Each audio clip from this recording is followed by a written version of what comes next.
Assalamualaikum warahmatullahi wabarakatuh. Waalaikumsalam warahmatullahi wabarakatuh. Apa kabar semua? Baik. Alhamdulillah.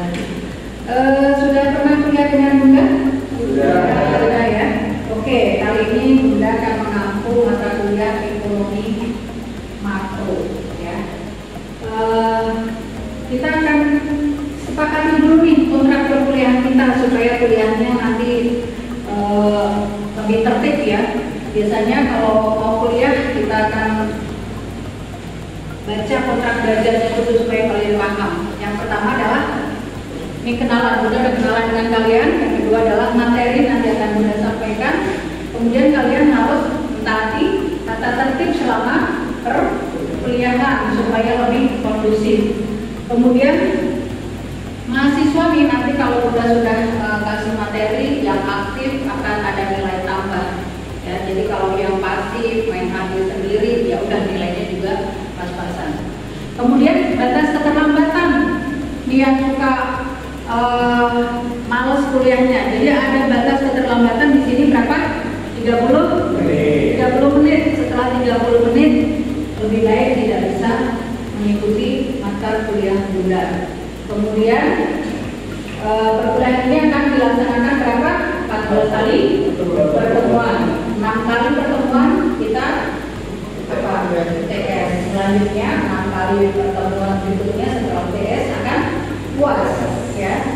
Kemudian ada pembobotan penilaian. Absensi kehadiran kalian itu bobot nilainya 15%. Kemudian tugas yang kalian buat nanti nilainya bobotnya adalah 20%, UTS 30% dan UAS 35%. Ini sepakat ya. Jadi kontrak belajar ini harus disepakati supaya nanti perkuliahan kita lebih tertib, lebih kondusif. Jadi kalau sudah kira-kira 30 menit kalian baru datang, ya udahlah mendingan nggak usah kuliah daripada mengganggu perkuliahan dengan yang lain. Oke. Kemudian sebelum kita mulai kita absen dulu ya, karena 30 menit ini adalah pertemuan pertama kita. 30 menit kita kasih batas waktu sambil menunggu yang lain. Gunakan absen dulu.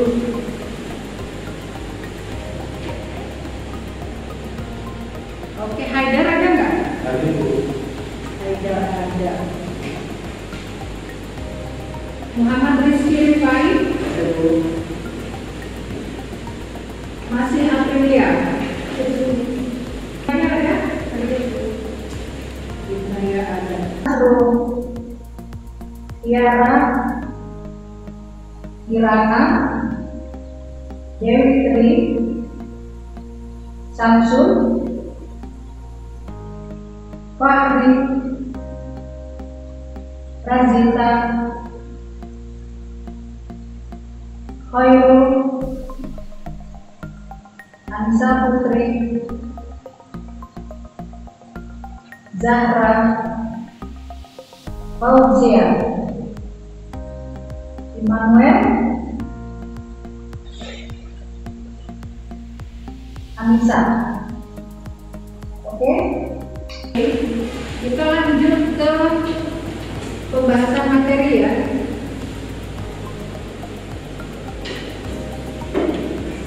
Materi yang pertama yaitu tentang struktur dasar ekonomi makro. Standar kompetensinya memahami metode-metode analisis baik kuantitatif, kualitatif yang dapat dijadikan untuk apa? Analisis ekonomi makro di Indonesia atau secara global. Kalau makro berarti kan secara keseluruhan. Kalau mikro secara skalanya lebih kecil. Kemudian kompetensinya memahami dan mampu apa? Menjelaskan struktur tentang ini, tentang struktur dasar ekonomi makro. Pembahasan perkuliahan kita adalah yang pertama pendahuluan, yang kedua adalah teori ekonomi makro. Apa tuh teori ekonomi makro? Merupakan salah satu cabang ilmu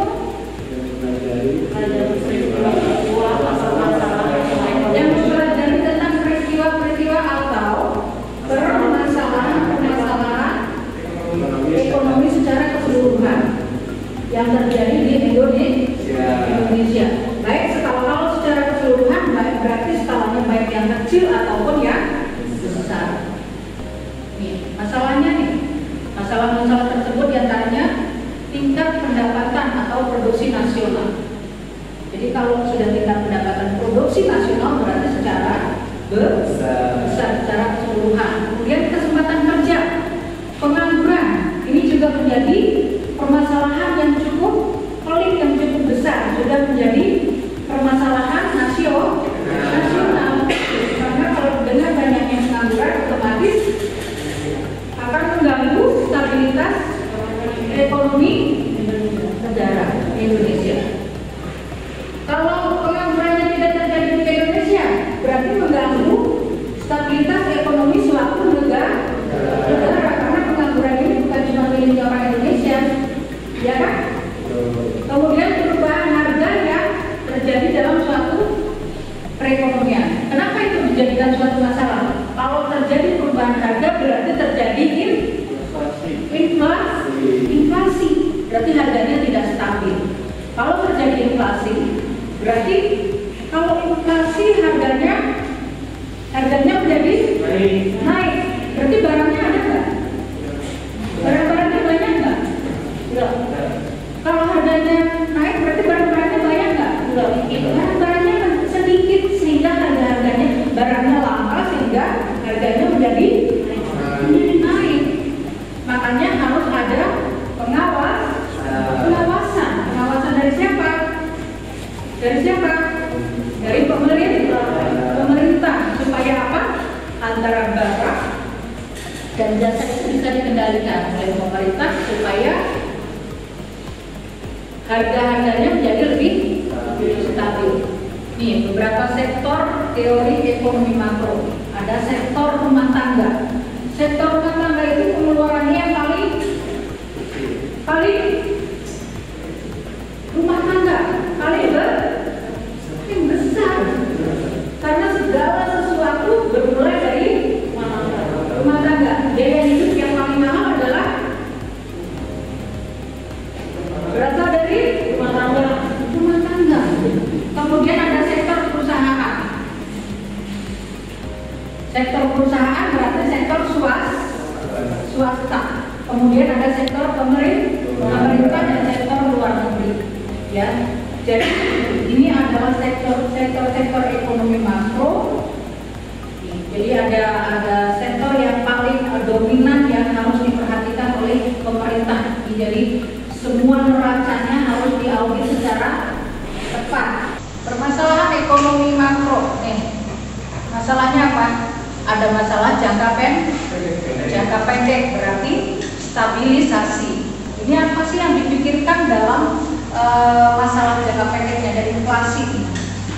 Ya, kemudian ada pengangguran, kemudian ada ketimpangan dalam neraca pembayaran. Kenapa terjadi ketimpangan? Berarti audit pemerintah untuk mencatat semua pemasukan dan pengeluaran baik yang sifatnya swasta maupun pemerintah kurang apa? Kurang optimal sehingga terjadi penyelewengan. Kemudian yang masalah jangka panjang atau pertumbuhan. Jadi prosesnya masih terus. Apa nih? Pertumbuhan penduduk yang tinggi. Pertumbuhan penduduk ini kan sudah dikendalikan, terus bertambah. Kemudian peningkatan kapasitas produksi. Hubungan antara variabel ekonomi makro. Ini ada hubungan apa? Hubungan perilaku. Kemudian ada hubungan identitas, hubungan teknologi dan hubungan kelembagaan. Teori ekonomi makro didominasi oleh dua mazhab nih. Jadi ada mazhab apa? Mazhab apa nih? Klasik, dipelopori oleh Adam Smith dan David. Menurut bukunya beliau mengatakan bahwa bagaimana ini menurut Adam Smith nih, bagaimana mengelola perekonomian suatu negara dengan cara bersaing bebas dan percaya oleh pemerintah. Ini menurut mazhab klasik yang dipelopori oleh Adam. Jadi menurut bukunya ini ya, bukunya beliau yang ditulis itu bagaimana mengelola perekonomian suatu negara, yaitu dengan cara bersaing bebas, tetapi tidak ada campur tangan dari pemerintah. Berbeda dengan mazhab Keynesian. Ini percaya bahwa perekonomian liberal ini mengutamakan kepemilikan modal. Kemudian yang selanjutnya percaya bahwa konsep kapitalisme perlu adanya campur tangan pemerintah untuk menentukan kebijakan ekonomi. Beda nggak? Kalau yang di atas tidak perlu nih campur tangan dari pemerintah. Adanya persaingan bebas dalam mengembangkan suatu perekonomian negara. Nah, ya kalau yang menurut mazhab Keynesian, ya bahwa perekonomian itu perlu adanya modal dan perlu adanya campur tangan dari pemerintah. Oke. Kemudian kalau kita bicara tentang kebijakan, artinya tingkat kesempatan kerja yang tinggi. Tingkat kesempatan kerja yang tinggi itu diciptakan oleh siapa? Pemerintah dan swasta. Jadi pemerintah dan swasta mempunyai kewajiban sama dalam meningkatkan kesempatan kerja, membuat lapangan kerja sebanyak-banyaknya supaya masyarakat bisa terserap, bisa bekerja. Dengan banyaknya masyarakat yang bisa bekerja, otomatis pengangguran menjadi berkurang. Dengan pengangguran berkurang, otomatis stabilitas negara, stabilitas nasional akan terjaga. Nasional yang tinggi, ya. Kemudian tingkat pendapatan nasional dan pertumbuhan yang tinggi, keadaan perekonomian yang stabil, neraca pembayaran luar negeri yang seimbang, dan distribusi pendapatan yang merata. Jadi materi ini saya susun sesuai dengan RPS yang akan saya gunakan dalam pembelajaran selama 1 semester ke depan, ya. Jadi ini tatap muka yang pertama, jadi kita membahas hanya 1 bab. Untuk selanjutnya nanti akan ada tugas. Ada yang mau ditanyakan?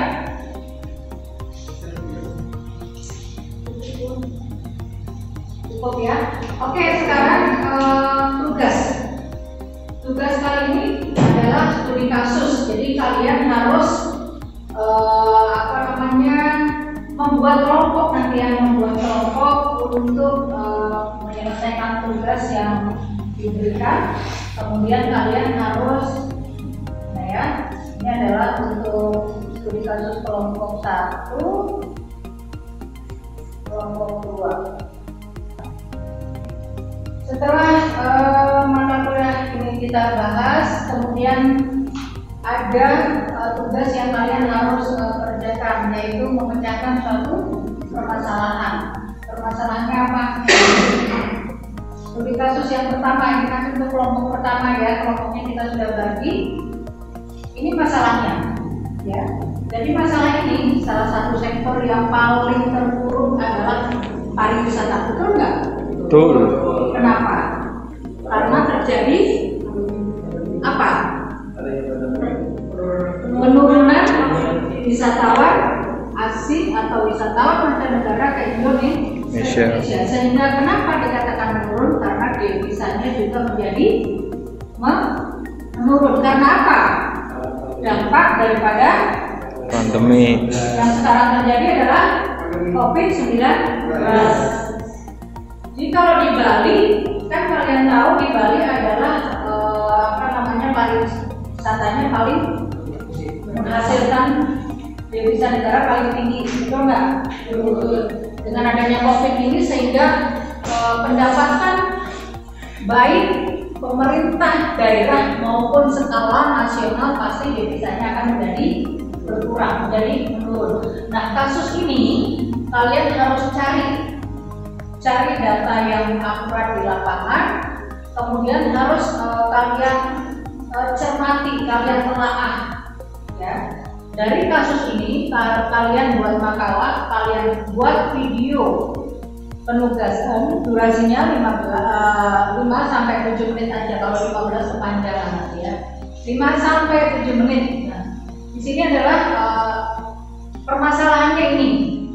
Jadi kalian harus cari bukti otentik di lapangan tuh, faktanya harus real ya. Cari tentang pariwisata di Bali, kenapa devisanya bisa menurun, solusinya itu seperti apa menurut kalian mahasiswa dalam menganalisa suatu permasalahan.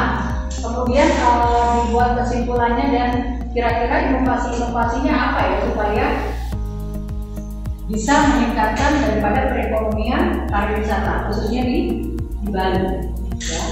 Kemudian yang kedua, untuk kelompok 2, ini kasusnya tentang makanan atau makanan minuman. Ini yang terdampak juga ya. Jadi kelompok makanan, minuman, dan tembakau ini mengalami inflasi yang besar di tahun data tahun 2020 ya.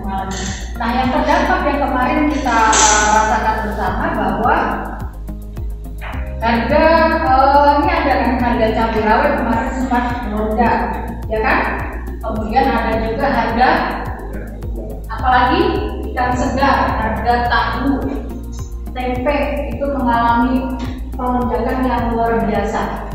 Nah, sebab-sebabnya apa? Cari dulu fakta-fakta di lapangan.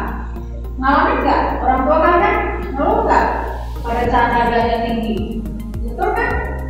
Gitu. Jadi kemarin kita melihat bahwa harga makanan mengalami inflasi juga, karena faktornya bukan karena, kalau ini inflasi bukan karena penyebabnya bukan karena COVID, tetapi karena apa? Cuaca yang ekstrim sehingga tidak bisa panen, tidak bisa menghasilkan. Betul kan? Oke. Studi kasus ini harus dibuat oleh minimal nanti kelompok 1 dan kelompok 2 itu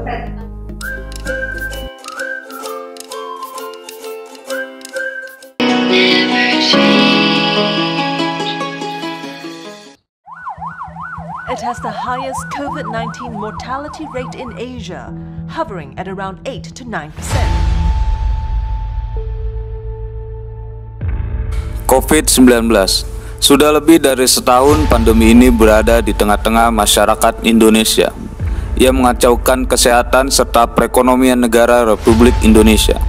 Industri pariwisata di Bali merupakan pusat wisata domestik maupun mancanegara yang kaya akan keragaman budayanya, yang menjadi minat wisatawan asing maupun lokal untuk berkunjung kepadanya. Kini hancur oleh virus ini. Upaya demi upaya terus dilakukan pemerintah agar dapat menghidupkan kembali sektor industri pariwisata di Provinsi Bali serta membantu perekonomian masyarakat di sana.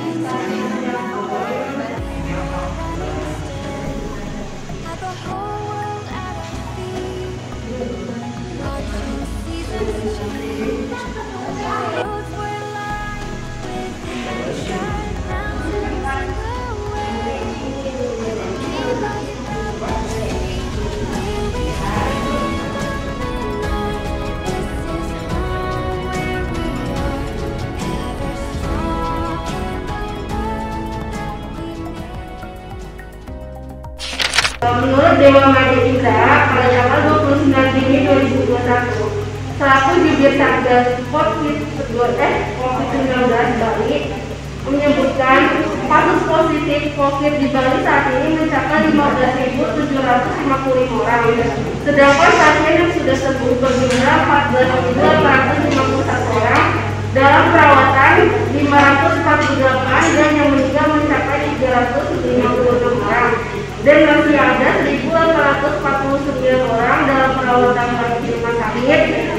fasilitas, karantina, dan isolasi mandiri.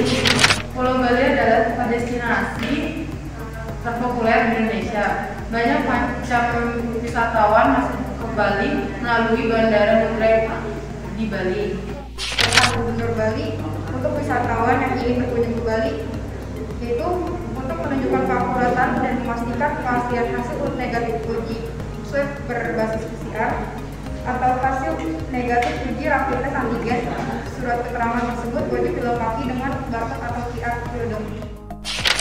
Kondisi perekonomian di Bali cukup dalam akibat pandemi COVID-19 yang sudah berlangsung lebih dari 14 bulan. Di saat ekonomi hampir semua provinsi lain di tanah air sudah mengalami pertumbuhan, ekonomi di Bali justru semakin kontraksi, di mana tercatat pada kuartal 1 2021 minus sebesar 9,85%. Untuk mengatasi masalah penurunan wisatawan di negara Indonesia, pemerintah mengupayakan satu adalah memberikan dana hibah terutama untuk sektor pariwisata 2,26 triliun. Yang kedua adalah memperluas peserta program kartu pekerja khususnya pekerja di sektor pariwisata. Yang ketiga, menyiapkan 5 destinasi pariwisata super dan pengembangan 5 kawasan ekonomi khusus. Yang keempat adalah menshifting atau bergantian target wisatawan wisata Nusantara atau domestik 50 atau sampai 5,5 juta orang. Di sini juga meningkatkan program padat karya di sekitar sektor pariwisata. Di sini juga karena sektor pariwisata di Bali merugi sebesar 48,5 triliun. Pemerintah pariwisata Bali pun menerapkan beberapa syarat yang harus dipenuhi untuk berwisata ke Bali per Selasa 29 Juni 2021. Seluruh penumpang wajib menunjukkan hasil uji tes RT-PCR dengan hasil negatif yang dilakukan paling lama 2 kali 24 jam sebelum keberangkatan. Yang kedua, jalur darat dan jalur laut wajib menunjukkan hasil negatif uji PCR atau rapid test antigen 2 kali 24 jam sebelum keberangkatan. Yang ketiga, surat keterangan hasil berbasis RT-PCR atau antigen harus dilengkapi dengan barcode dari fasilitas kesehatan. Yang terakhir, mengisi kartu kewaspadaan sehat atau health alert card yang bisa dilakukan secara elektronik melalui aplikasi atau fisik di bandara. Pandemi COVID-19 ini memang menjadi masalah besar khususnya bagi sektor perindustrian pariwisata di Provinsi Bali, yang dimana Provinsi Bali itu menjadi pusat destinasi wisata baik itu domestik maupun internasional. Namun upaya demi upaya tetap dilakukan pemerintah untuk meningkatkan sektor pariwisata yang berada di Provinsi Bali, mulai dari protokol kesehatan seperti wajib memberikan hasil uji tes PCR dan lain sebagainya.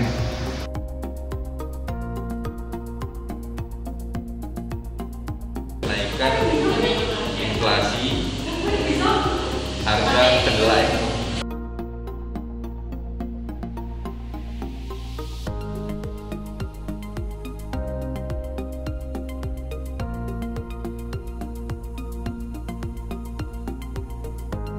Naiknya harga kedelai impor akibat melemahnya rupiah terhadap dolar berpengaruh terhadap produksi tahu dan tempe yang menggunakan bahan baku kedelai impor. Perajin tahu dan tempe mensiasatinya dengan mengurangi jumlah produksi harian.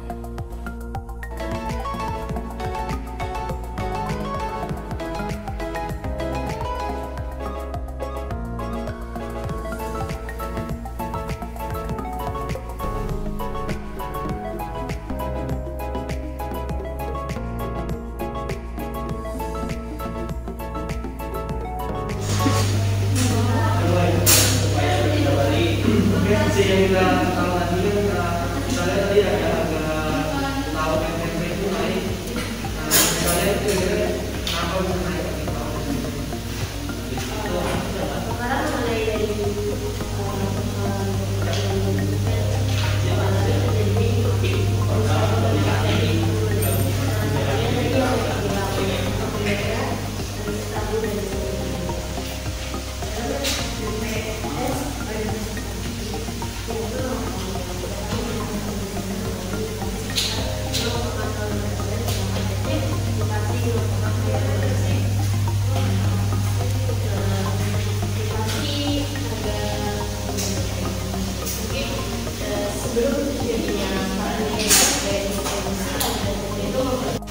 masa pandemi COVID-19, pedagang memasuk bahan baku salah satunya tahu dan tempe.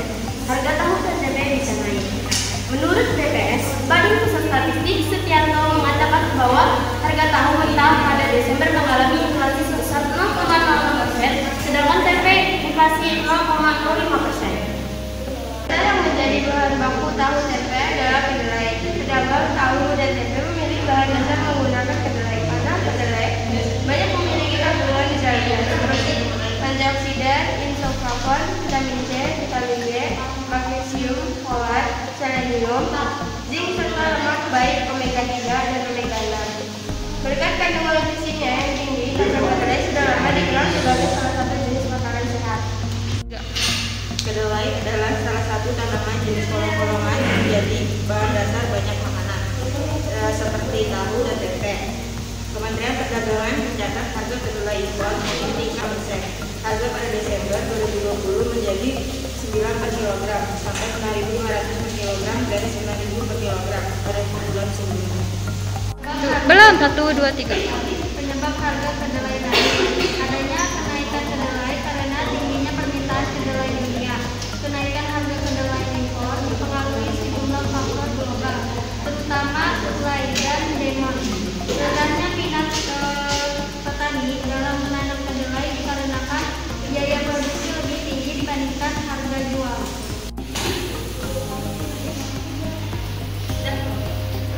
Pandangan pedagang terhadap kenaikan kedelai. Untuk mensiasati, para pedagang pun harus putar otak untuk tetap mendapat keuntungan meski sedikit. Salah satu cara yang dilakukan adalah dengan merubah ukuran tahu dan tempe yang lebih kecil. Menurut pedagang di daerah Jakarta, ukurannya lebih kecil karena harga kedelai lagi mahal. Harga bahan baku kedelai sedang tidak karuan, yang sehingga membeli kedelai dengan harga yang tidak semestinya. Solusi agar harga kedelai stabil. Jadi pemerintah itu mempunyai dua solusi, yaitu jangka pendek dan jangka panjang. Jangka pendeknya itu pemerintah menurunkan biaya masuk dari sebelumnya 5% menjadi 0%. Sedangkan untuk jangka panjangnya pemerintah akan berupaya meningkatkan luas lahan kedelai serta meningkatkan kualitas dan pasok bibit unggul, khususnya bibit kedelai di Grobogan di mana produksi dapat mencapai 3-4 ton per hektar. Harapan masyarakat terhadap produksi kedelai untuk kedepannya berharap ada penurunan harga kedelai, dunia dapat disikapi secara positif oleh pelaku usaha kedelai dalam negeri, baik importir, distributor, maupun pengrajin tahu dan tempe. Hal itu dilakukan untuk menjaga kelangsungan usaha tahu dan tempe nasional. Kesimpulan dari kami tadi ialah walaupun dalam pandemi ini misalkan terjadi inflasi, kita salah satunya dengan kenaikan harga tempe dan tahu kita dapat mengatasinya dengan cara bahan baku lain yang dapat dikonsumsi tentunya. Kurang lebihnya mohon maaf. Assalamualaikum warahmatullahi wabarakatuh. Oke, kalau tidak ada perkuliahan kita akhiri. Ketemu minggu besok ya. Di lain topik lainnya. Assalamualaikum warahmatullahi wabarakatuh. Waalaikumsalam warahmatullahi wabarakatuh.